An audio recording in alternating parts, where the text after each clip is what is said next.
So I just came from the supermarket, and I was just thinking, as I was walking by all the products, everything near me, I was just thinking about different ideas that people can start, either on a budget or if you have a little bit of capital to play with.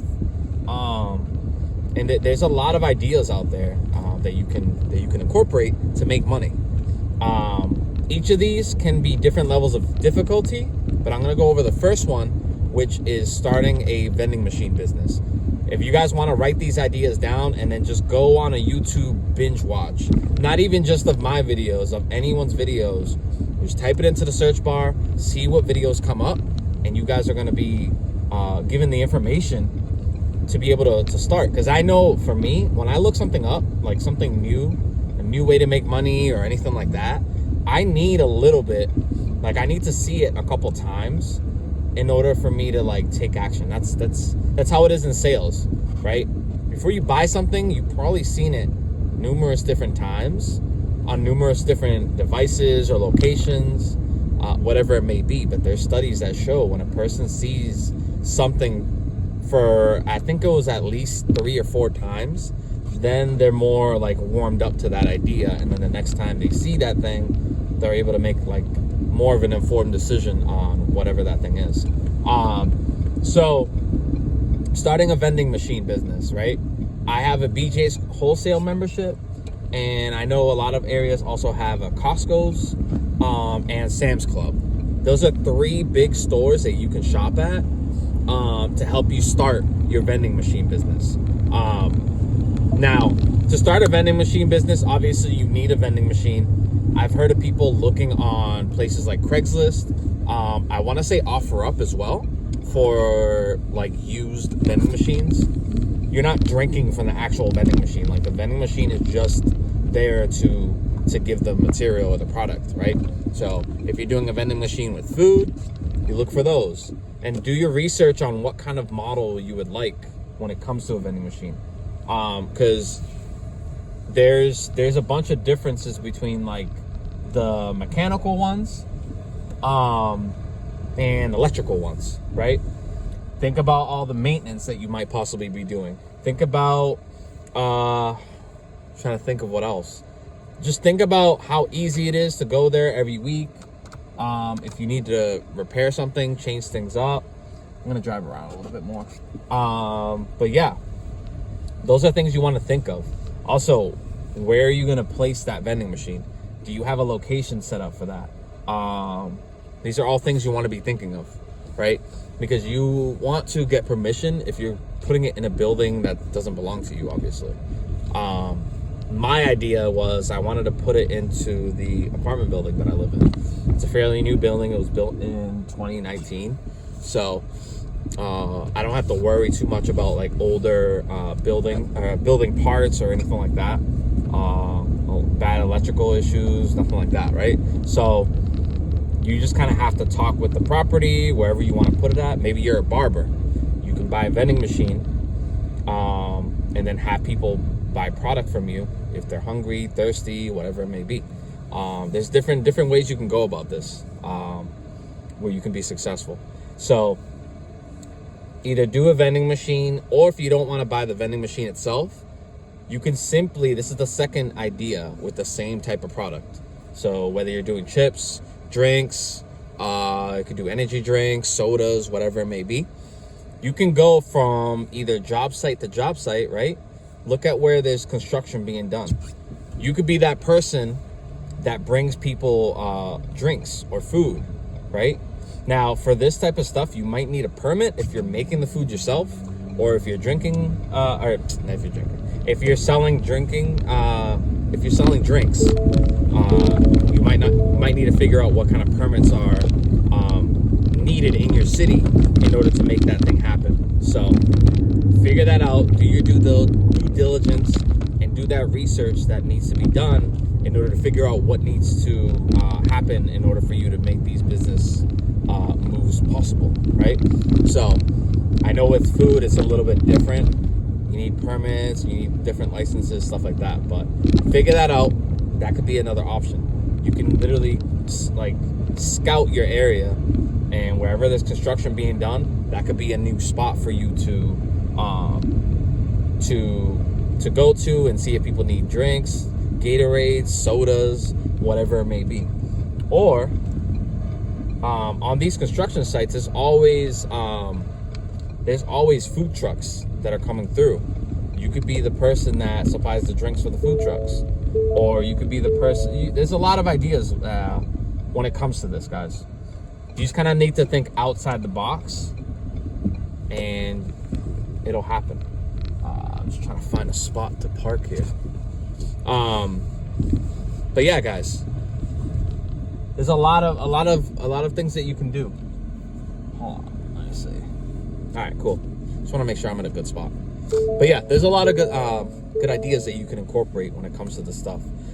Those are two food-based ideas.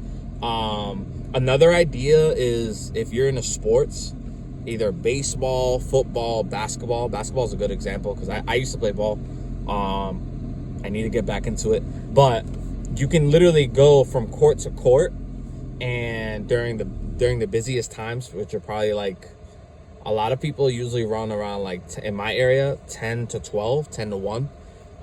So on a spring or summer day, right, where the courts are all full, you can go to each court and see if anyone wants to buy drinks like Gatorades, stuff like that.